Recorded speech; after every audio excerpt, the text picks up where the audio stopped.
Hola, ¿cómo están? Vamos a continuar con nuestro estudio del libro de Éxodo. Vamos a estudiar hoy la segunda parte de este análisis que veníamos haciendo y esta reflexión sobre el tabernáculo y la ley ceremonial judía. Y hablábamos la vez pasada de que este tema del tabernáculo, esta tienda que Dios les ordena construir al pueblo de Israel y colocarla en medio del campamento, todo el tema es simbólico. Realmente Él lo que quiere a final de cuentas es presentarles una enseñanza en gráfico, ¿no? ¿Por qué dicen por ahí que una imagen vale más que 1000 palabras, ¿no? Entonces cada parte de esa escena gráfica, ese montaje, lo comparamos como una obra de teatro, ¿no? Esa obra de teatro tiene simbolismo, tiene significado y transmite, pues yo creo que transmite mucho más que una palabra, ¿no? Precisamente porque son imágenes, era una manera de que entendiera el pueblo de qué se trataba. El problema, lo que sucede siempre con la religión es que en lugar de entender el propósito del autor, ¿no? Y entender lo que quiere transmitir, pues nosotros le empezamos a dar significado, ¿no? Y nosotros empezamos a creer lo que nos pasa que cumpliendo con las indicaciones que están ahí, ya estamos bien con Dios, ¿no? Porque ahí se dice, ¿no? El sacerdote se lava, tú vas a presentas tu ofrenda con el sacerdote para que la presente a Dios, tus oraciones para que las presente el sacerdote a Dios.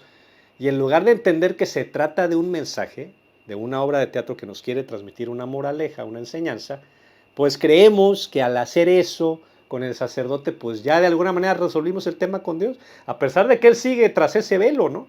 Tras el velo que me impide acercarme a Él, pero yo pienso que estoy bien. Y lo que es peor, el sacerdote también empieza a pensar eso, ¿no? El que la hace de intercesor en esta obra de teatro, sea pastor, sea sacerdote, sea lo que sea, pues también se la empieza a creer, ¿no?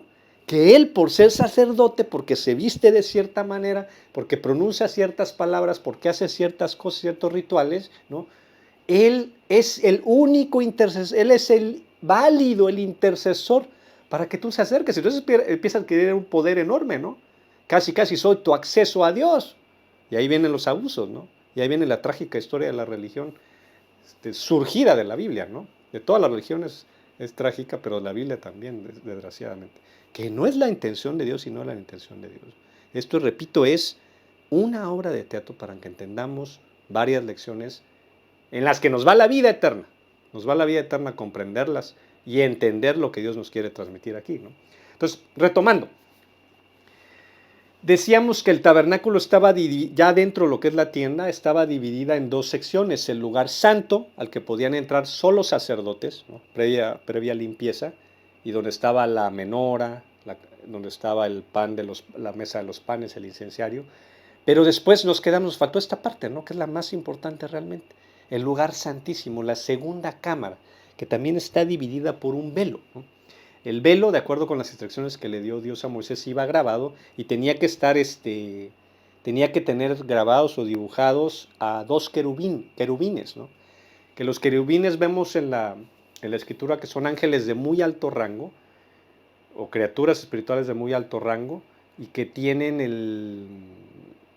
los vemos en la escritura que se les da este rol de custodios, de guardianes, ¿no?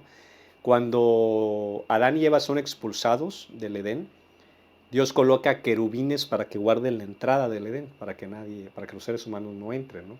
Y lo mismo aquí, que ellos están custodiando la presencia de Dios directa, porque el lugar santísimo simboliza la presencia directa de Dios. Es como una representación de la sala del trono real del Dios creador, ¿no? Donde hay querubines y donde hay ángeles custodiando su presencia. Entonces, tiene como ese objetivo, y por eso este lugar, el lugar santísimo, era tan restrictivo, porque vemos que hay un problema con el ser humano, incluyendo los sacerdotes. Entonces, ya aquí ya ni siquiera los sacerdotes podrían entrar.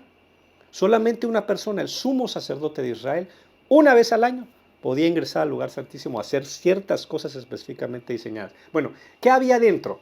¿No? Ahora sí que, ¿cuál es parte de la moraleja? ¿Qué había dentro que hacía tan importante el lugar santísimo?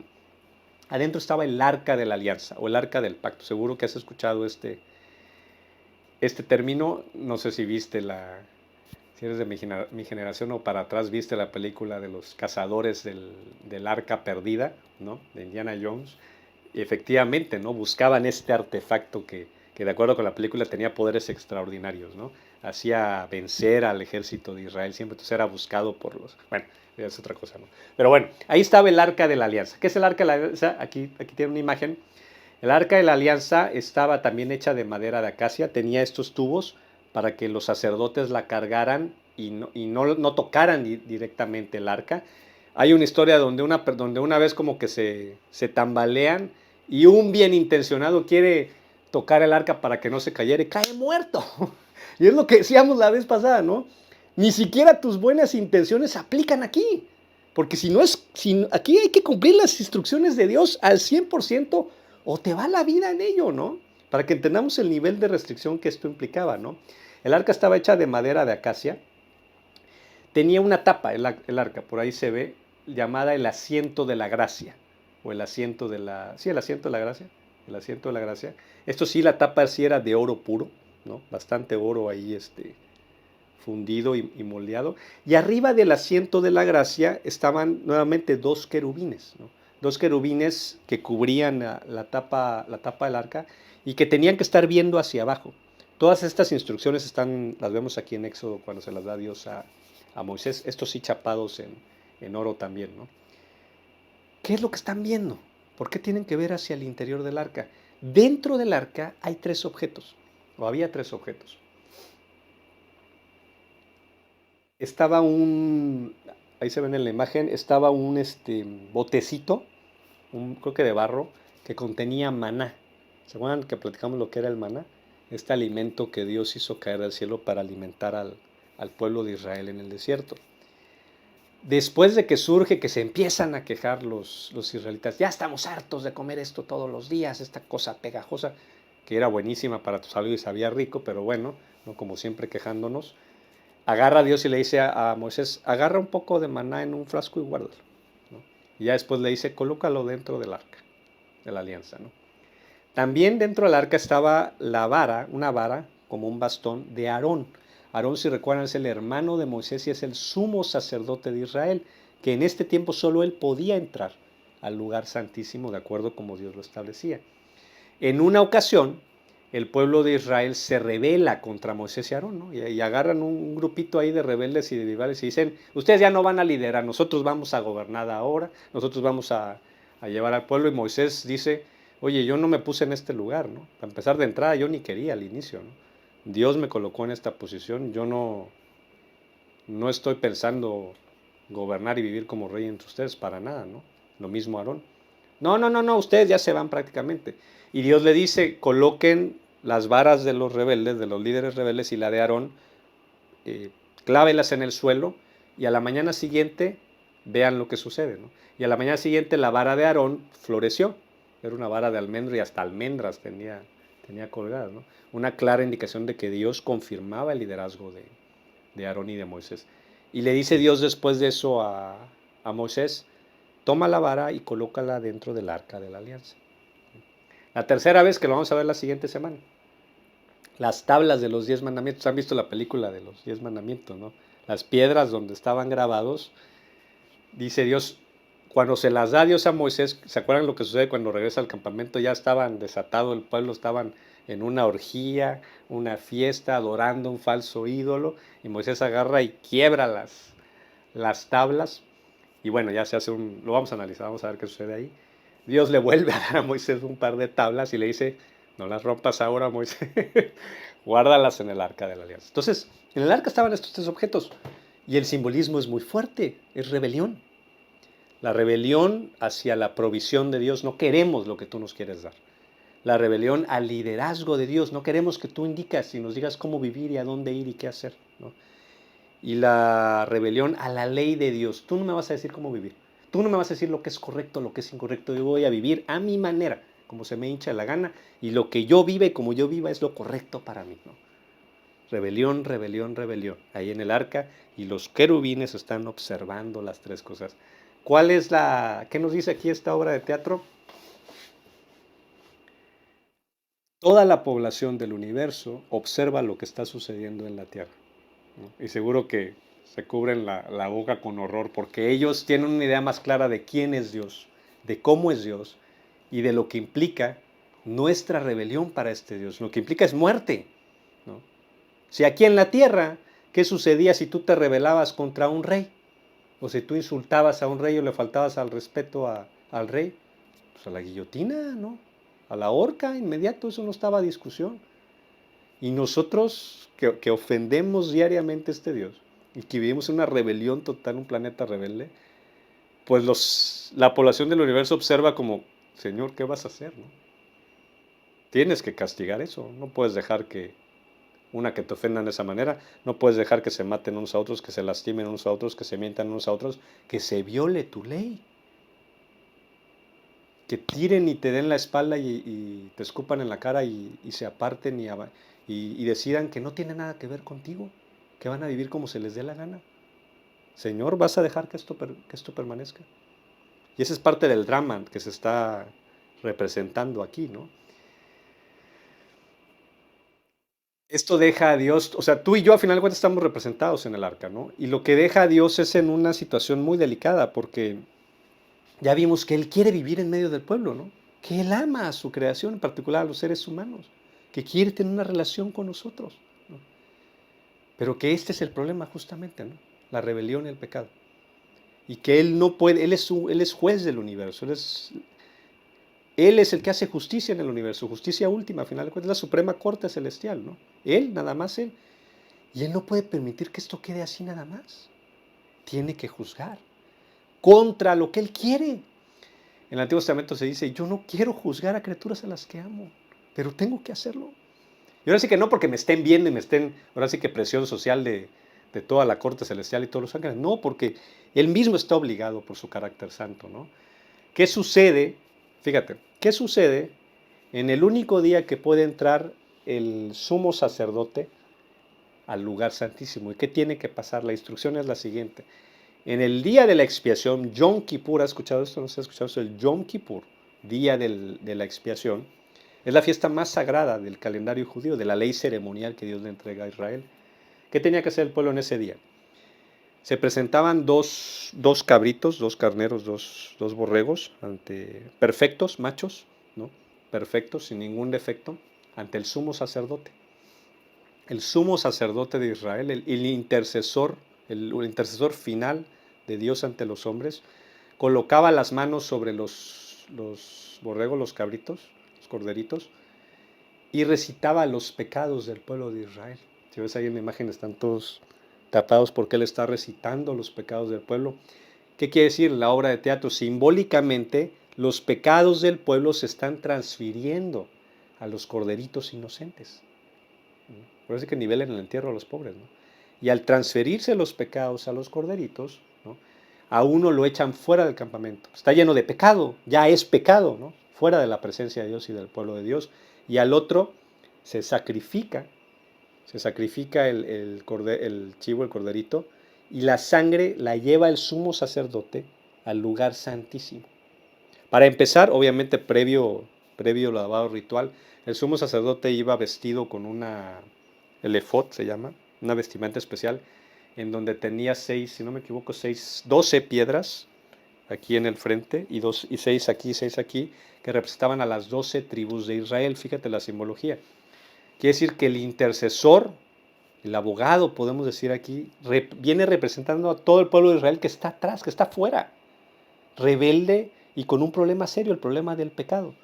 Y trae una ofrenda de sangre para pagar por los pecados de Israel, del pueblo de Israel, y los suyos propios, como israelita también somos sacerdote, ¿no?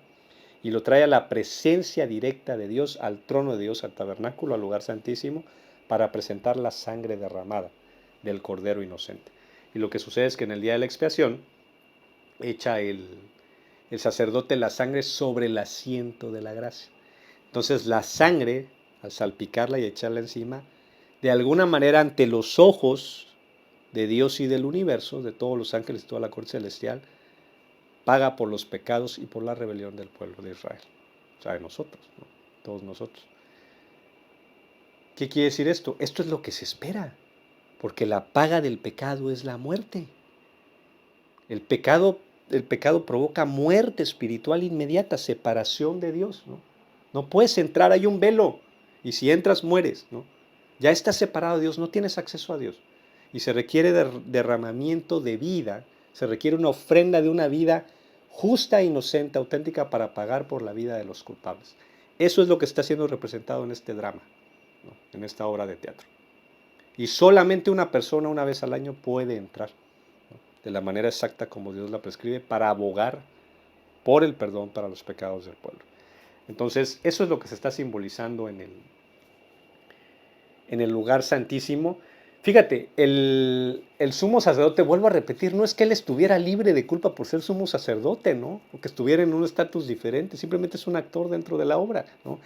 ¿Por qué? Porque incluso si él no cumplía con los requerimientos para presentar el sacrificio por el pecado, moría, caía muerto en el lugar santísimo. Bueno, tan es así que cuando el sumo sacerdote iba a entrar al lugar santísimo le ataban una cuerda aquí al pie, porque nadie podía entrar al lugar santísimo, solo el sumo sacerdote un día al año. Y si él caía muerto, es decir, que la ofrenda no era aceptable ante Dios, pues lo jalaban. Así que lo jalaban porque si entraban moría, entonces lo tenían que sacar jalando el cuerpo. Entonces, esto es bien delicado, ¿no? Pero fíjate lo que está haciendo Dios. Solo hay una manera de que se paguen por los pecados del pueblo, por la rebelión del pueblo, con muerte. Porque la paga del pecado es la muerte, ¿no? Y muerte válida, la muerte de un inocente. Porque el culpable ya se ganó su propia muerte. La paga del pecado es la muerte. O sea, todos somos culpables. Por eso tiene que ser un corderito, un chivito inocente que nivelen el entierro. Porque su sangre está limpia, por decirlo así, ¿no? O sea, él está limpio. Y esa sangre intenta pagar por los culpables. Es lo que está siendo representado aquí. ¿Cuál es la gran moraleja y por qué digo que esto es espectacular, toda la enseñanza que hemos concentrado aquí en la ley ceremonial en el tabernáculo? Porque todo es sobre Jesucristo. Todo es sobre Jesucristo. Todo el tabernáculo es sobre Jesucristo. Toda la ley ceremonial es sobre Jesucristo. Representa perfectamente lo que Dios iba a hacer y cómo Dios iba a resolver el problema del pecado y de la muerte para el ser humano. Para empezar, ¿cómo se entra al tabernáculo? Solo hay un lugar, por la puerta. Dice Jesús, yo soy la puerta. Yo soy la puerta. Solamente se entra a la presencia de Dios por medio de mí, no de nadie más. Esto hay que entenderlo. No vas a entrar a la presencia del Dios del universo porque no hay manera. O te brincas el campamento y caes muerto. Solo entras por la puerta, por un solo lugar. Yo soy el camino y la verdad y la vida. Dice Jesús en Juan 14:7, yo y solo yo y nadie más que yo, soy el camino al Padre. Solo yo llevo al Padre. Nadie viene al Padre, a Dios, si no es por mí. Entonces, estas ideas, estas opiniones de que no, yo creo en esto. Yo creo que Dios es así, yo creo que Dios acá, yo creo que así voy a llegar a la presencia de Dios, yo creo que al final Dios me va a perdonar por esto. Objeción denegada. Solo hay una manera de entrar y de acercarte a Dios por la puerta que es Jesucristo. Jesús también, por ejemplo, está representado en el lugar santo. Él es la luz del mundo. Decíamos, a no ser por la menora, por el candelabro de los 7 brazos, estaría en tinieblas todo adentro, ¿no? Él es la luz. Y es lo que dice Jesús, yo soy la luz del mundo. Yo te voy a hacer ver realmente. Yo te voy a guiar por medio de tinieblas. Yo te voy a sacar de las tinieblas. Dice, para que anuncies las virtudes de aquel que los sacó a su luz admirable. Él también es el pan, los panes de la proposición que están también en el lugar santo. Dice Jesús, yo soy el pan de vida. El que coma de mí vivirá. El que coma de mí, aunque muera físicamente, vivirá. El que coma de mí nunca morirá espiritualmente, ¿no? Yo soy la sustancia, yo soy la provisión de Dios para ustedes. Yo soy el principal alimento. Yo, la palabra hecha carne, Jesús es la palabra, el verbo hecho carne. Soy el principal alimento entregado a la raza humana para que se alimenten y vivan espiritualmente. Y la parte más importante, quizás, yo soy la ofrenda. Yo soy el sumo sacerdote. Yo soy el único intercesor válido. ¿Por qué Jesús es el único intercesor válido real? Porque es el que jamás ha pecado. No hay ningún otro ser humano que haya pisado la tierra que jamás haya cometido pecado más que Jesucristo. Esto tenemos que entenderlo. Esto en particular para los amigos católicos.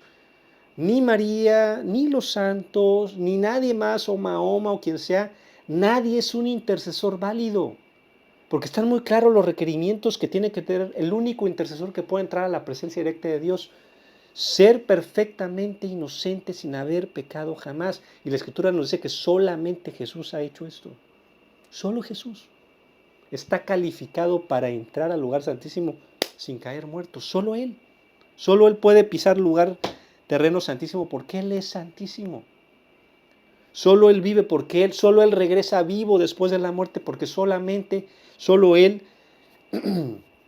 tiene acceso al Padre por ser perfectamente limpio y por haber cumplido perfectamente la ley de Dios. Entonces, Él es el que va a presentar la ofrenda, la sangre derramada. Y lo más maravilloso de todo, que Él es la ofrenda, que su sangre es la sangre derramada, que se presenta en la presencia de Dios. Para eso vino Él, para ofrecer su vida en pago por los pecados del pueblo, ¿no? Su sangre fue derramada para pagar por nosotros. Claro que la sangre de chivitos y de cabras no iban a pagar por los pecados de la humanidad. Qué fácil, ¿no? Agarro y miento y robo y cometo adulterio y hago lo que quiera. Ah, sí, voy a comprar al mercado un borreguito y que pague por mí, ya la libré para seguir haciendo lo que yo quiera. No, no es válido, era una obra de teatro. Tenía que ser una sangre verdadera. Sangre de la alianza nueva y eterna que será derramada para el perdón de los pecados, dice Jesucristo. Y es la sangre que Él entra. Mientras Él está colgado en la cruz, lo que está sucediendo, no nos vayamos con la finta. El tema no es la cruz, no es la humillación, no son los latigazos, no es la sangre, no son los clavos.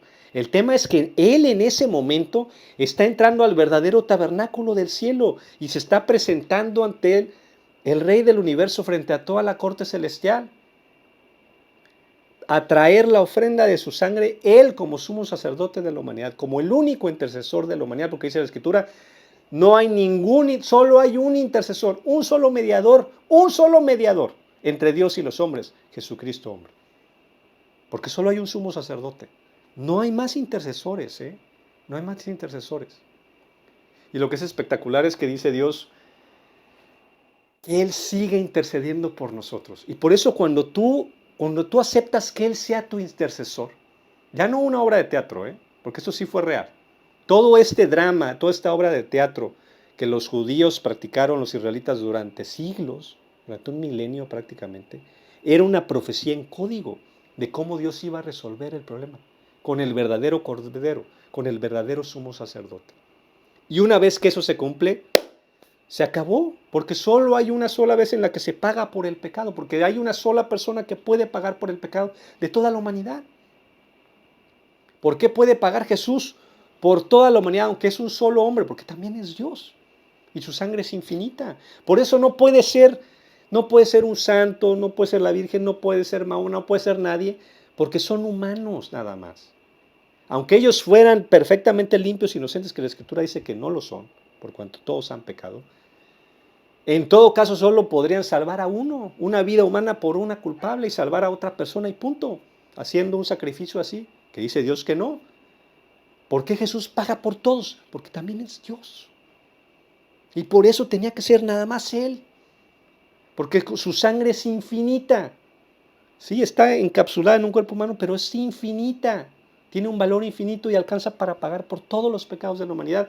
Y solo Él, siendo Dios, puede absorber todos los pecados de la humanidad. Porque lo que pasa en la cruz es lo que vemos con el Cordero, que Dios transfiere todos los pecados. Es como si recitara todos los pecados cometidos por toda la humanidad, tú y yo incluidos ahí, de todas las eras y los que falten por vivir y por cometerse, y los transfiere a Jesús. Al que no conoció pecado, inocente, al que no conoció pecado, por nosotros fue hecho pecado, fue convertido en pecado, para que Dios aplicara su justicia y pudiéramos ser perdonados. Y efectivamente que se cumple la justicia de Dios, porque lo hace pasar por el infierno para pagar por todos esos pecados, esa copa que Jesús tenía miedo de beber, para que pueda perdonarnos absolutamente. Y eso es lo que Dios está tratando de decirnos aquí, esto es lo que voy a hacer.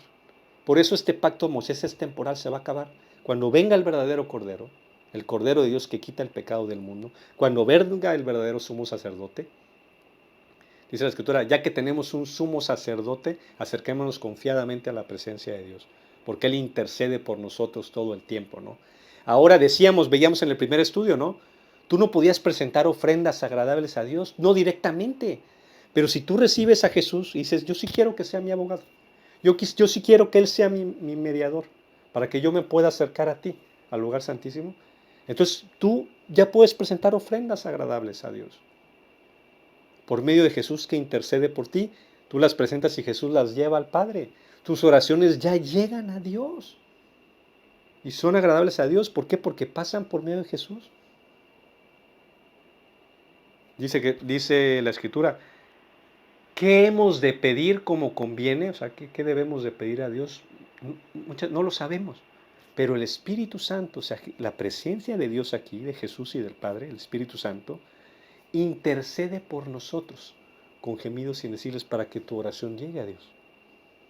Entonces ya no es necesario que vayas con un sacerdote y que lleve el incienso para que tu oración suba a Dios. No, tú directamente, porque ya tienes al sumo sacerdote, el Espíritu, por medio de su Espíritu Santo, viviendo dentro de ti e intercediendo por ti todo el tiempo ante Dios y siendo aceptable, porque es el único aceptable ante Dios para presentarse en el lugar santísimo. Y por eso dice la Escritura, acerquémonos ahora sí, ya no con miedo como hacía el sumo sacerdote judío, ¿no?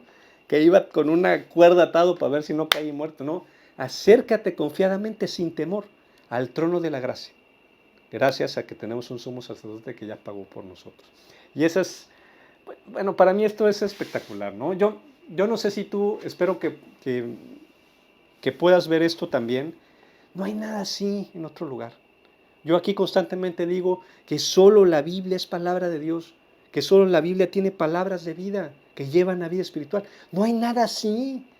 En el Corán, en el libro de los muertos, si quieres, lo que sea, en otros textos sagrados.